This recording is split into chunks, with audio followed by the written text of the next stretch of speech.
First of all, my projects is 90%. I'll give you 80% black.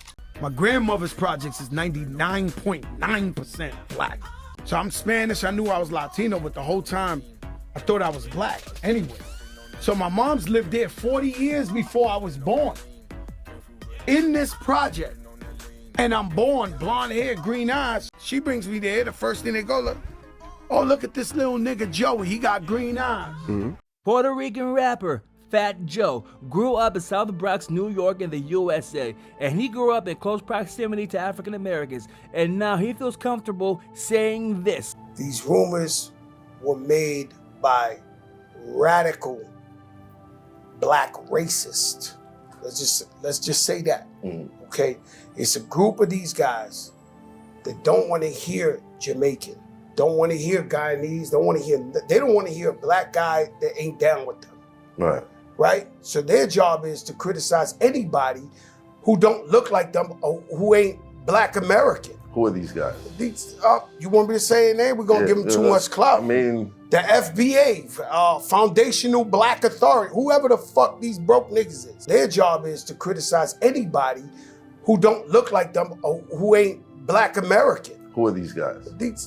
You want me to say a name? We're going to give them too much clout. I mean, the FBA, Foundational Black Authority, whoever the fuck these broke niggas is. The FBA, Foundational Black Authority, whoever the fuck these broke niggas is. Well, damn. Fat Joe is real reckless with that mouth, ain't he? Look how he threw that around about foundational black Americans, calling us broke niggas. Are you playing me? So it looks like Fat Joe want to hold on to that nigga card, okay?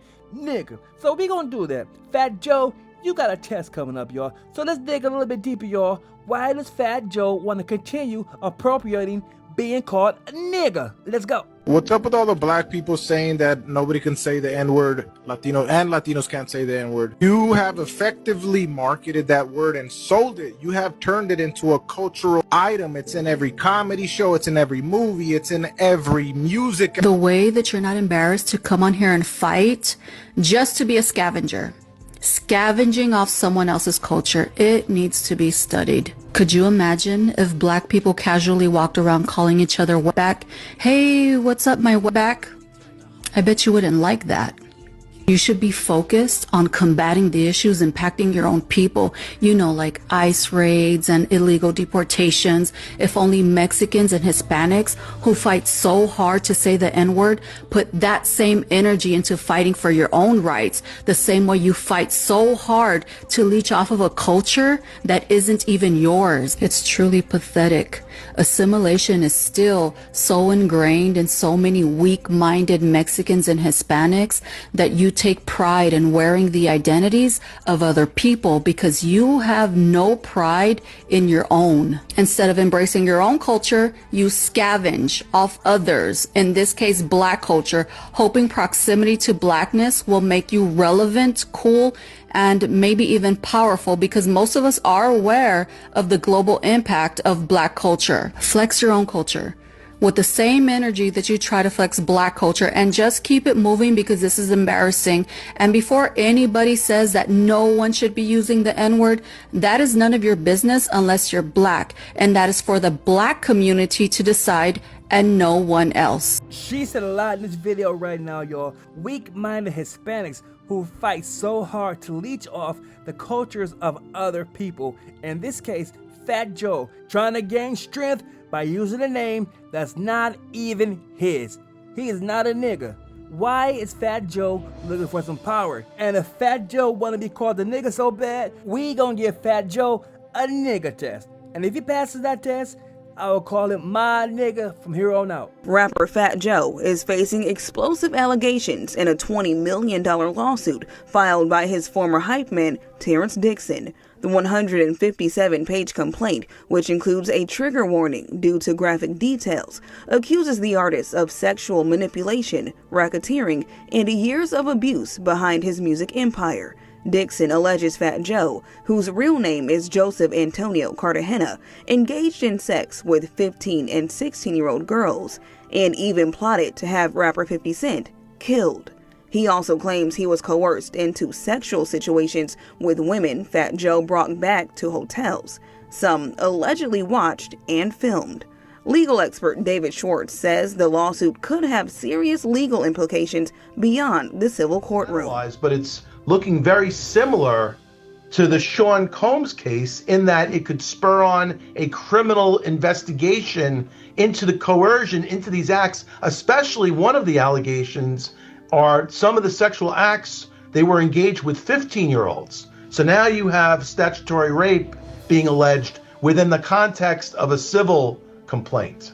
Schwartz says the case will depend on whether there's solid evidence to back up Dixon's claims. If there were third parties involved, which purportedly there were, those witnesses need to be deposed and spoken to. You may have documentary evidence. You may have video evidence. The lawsuit further claims that Dixon played a creative role in the development of several commercially successful songs, contributing lyrics, melodies, and vocals, but was allegedly denied fair compensation and excluded from receiving royalties.